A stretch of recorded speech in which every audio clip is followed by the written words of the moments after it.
A few weeks ago, I was speaking with a Montessori elementary teacher, and he tells me he was sitting at his desk, and as you guys can see in this room, it's not your traditional teacher in the front, right, and all the desks there. They're all over the room. So he's sitting at a desk, and one of the children came up to him, and he's working with fourth grade to sixth grade, so the older elementary. And one of the children comes up to him and says, I was talking with a few of the students, and we want a parakeet. Yeah. So this teacher looks and says, and this is for the classroom. It's a classroom environment. Okay. She said, okay. And he says, well, do you guys have money you can buy us one? The teacher said, no. So the child is looking at him like, well, then what do we do? And in Montessori, that what do we do is a huge question that children have to answer. So the teacher is there to help this child, but realistically, if he wants a parakeet in the room, yeah, you guys can get one. I think that would work. But how do you do it? So this child and a few of his peer friends in that classroom had to figure out what questions might come up with, we want a parakeet. Anybody think of any questions that come up? Let's say a 9-year-old. He wants a parakeet in the classroom. Where do we get one? Okay, that's the question. Where do we get a parakeet? Do we go just fly them in the wild? Where do you go get it? Where do you get a parakeet? So that's a question. Any other questions? How do we pay for it? So she would do the leader in this thing. Okay? How do we pay for it? Where do we get it? Questions start popping up in your head. So just think about traditional schooling.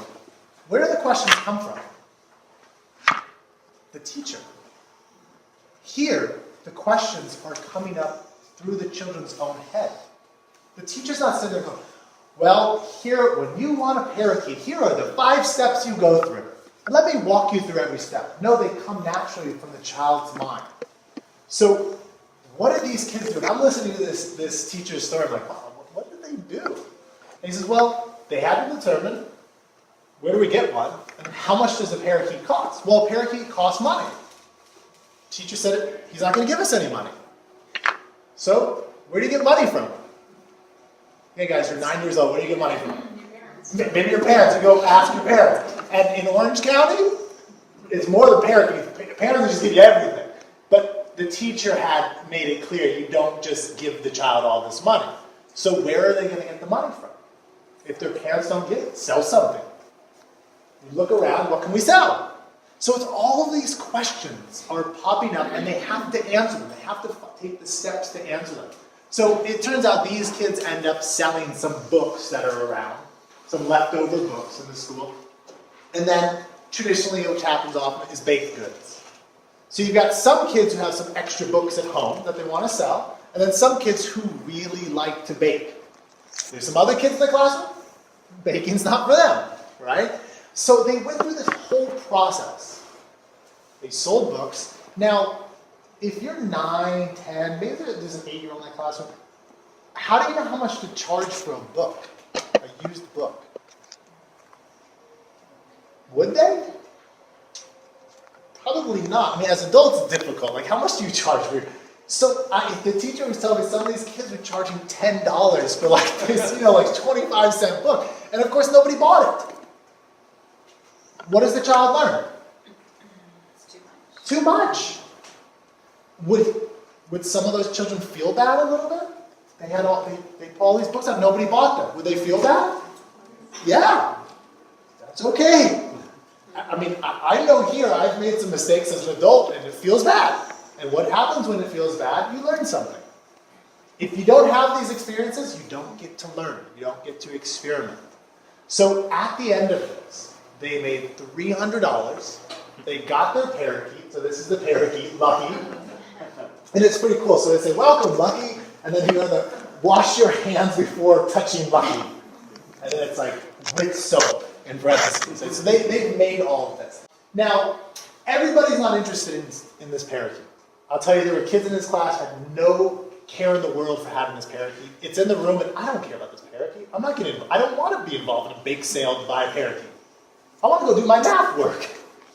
So what's great about Montessori, as you can see in this classroom, one child could be doing math in that corner, another could be reading. Here's a classroom in San Francisco. Another could be working directly with the teacher. Or in the back, I see this girl's just reading in a reading corner. So there's individualized attention. Now, the comparison that probably most of us, how many of you went to like a traditional school? Looked like, something like this. Yeah? You remember this? Yeah, I remember this. And sometimes it was fun, and oftentimes you're talking to your neighbor over there that was beside you. So throughout my experience as an educator, we would go in and sometimes change around rooms that were traditional classrooms to Montessori. I walked into a room like this, and this was on the wall. Here, I could put it. Nobody gets paid for failing. Literally a poster up on the wall in this traditional room. And I thought to myself, if any of you know kind of business and entrepreneurship today, what is one of the classic lines that they're saying? Failure's good. Fail fast. Fail. Learn from your failures. But meanwhile, I'm seeing this literally up there.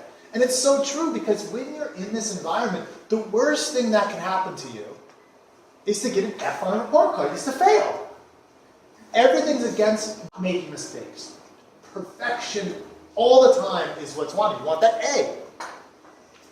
But as we know, people that are very successful today fail, fail, fail, and then they succeed. And the Google founders are perfect examples. And I'm telling you, it's amazing. It seems remarkable, and I'm saying it's not chance. Both Google founders were Montessori children. The one on the right was a Montessori child in elementary as well. And this is what he said about Montessori. So it's Sergey Brin.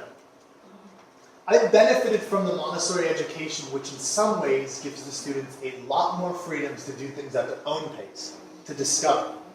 I do think that some of the credit for the willingness to go on your own interests, you can tie that back to that Montessori education.